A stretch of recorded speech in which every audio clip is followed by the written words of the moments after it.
सर्वांना ख्रिस्तामध्ये शालोम सलाम. परमेश्वराचं नाव धन्यवादित आहे. त्याचं प्रत्येक वचन सत्य आणि जिवंत आहे. देवाच्या प्रिय लोकांना, दानिएलच्या पुस्तकामध्ये अध्याय 3 मध्ये आम्हाला फार सामर्थ्याने भरलेली एक गोष्ट बघायला मिळते आणि ती आहे शद्रक, मेशक, अबेदनगो यांच्या जीवनाची साक्ष, जिवंत साक्ष, की जी राजा नबुखदनेसर जो संपूर्ण पृथ्वीवरती राज्य करत होता त्यावेळेला त्या काळामध्ये घडलेली गोष्ट आहे. शद्रक, मेशक, अबेदनगो आपल्या विश्वासाचं जे धाडस आहे, धैर्य आहे, सत्यात टिकून ठेवतात आणि त्याचीच ही साक्ष आमच्या जीवनाला एक उत्साह देणारी आहे, प्रेरणा देणारी आहे.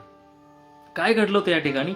नबुखदनेसर राजाने आपल्या राज्यात फरमान काढलं होतं की त्याने सांगितलेल्या गोष्टीचीच उपासना व्हावी आणि केवळ त्याच्या समोरच ते नमन केलं जावं. परंतु शद्रक, मेशक, अबेदनगो हे यहुदी असल्यामुळे ते म्हटले की आम्ही आमच्या देवाची सोडून कशाची उपासना करणार नाही, आम्ही केवळ त्याच देवाची भक्ती करतो ज्याने सृष्टी बनवली आणि जो खरा परमेश्वर, जो जिवंत देव आहे.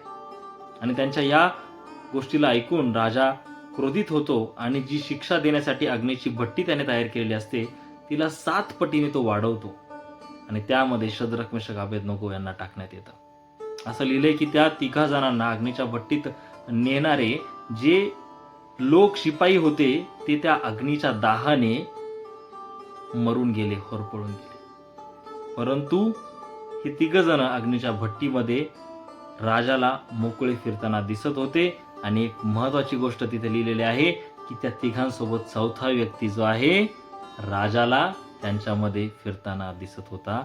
आणि लिहिलंय की त्याचं स्वरूप हे देवदूताच्या स्वरूपासारखं होतं, प्रकाशमान होतं. आणि तो दुसरा तिसरा कोणी नसून तर देवाच्या प्रिय लोकांनो, तो प्रभू येशू आहे, जो काल, आज आणि युगानुयुग सारखा आहे आणि तो आमच्या सोबत आहे. मग त्या 28 मध्ये तो म्हणतो की पहा, युगाच्या समाप्तीपर्यंत मी सर्व दिवस तुमच्या सोबत आहे, मी तुम्हाला कधी सोडणार नाही, कधी टाकणार नाही. परमेश्वर हा खरोखर त्याच्या लोकांसोबत, त्याच्या लेकरांसोबत असतो. आणि शद्रक, मेशक, अबेदनगोला त्या अग्नीने, त्या 7 पट तप्त अग्नीच्या भट्टीने त्यांच्या केसाला देखील स्पर्श केला नाही. आणि हे लोक ज्यावेळेस अग्नीच्या भट्टीतून बाहेर आले,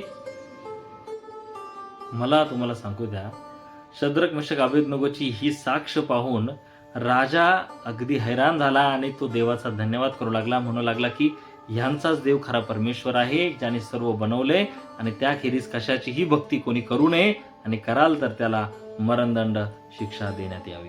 देवाच्या प्रिय लोकांना, आमची साक्ष, आमचं धैर्य हे देवाचं गौरव करणार आहे आणि देवाची ओळख इतरांना करून देणारी आहे.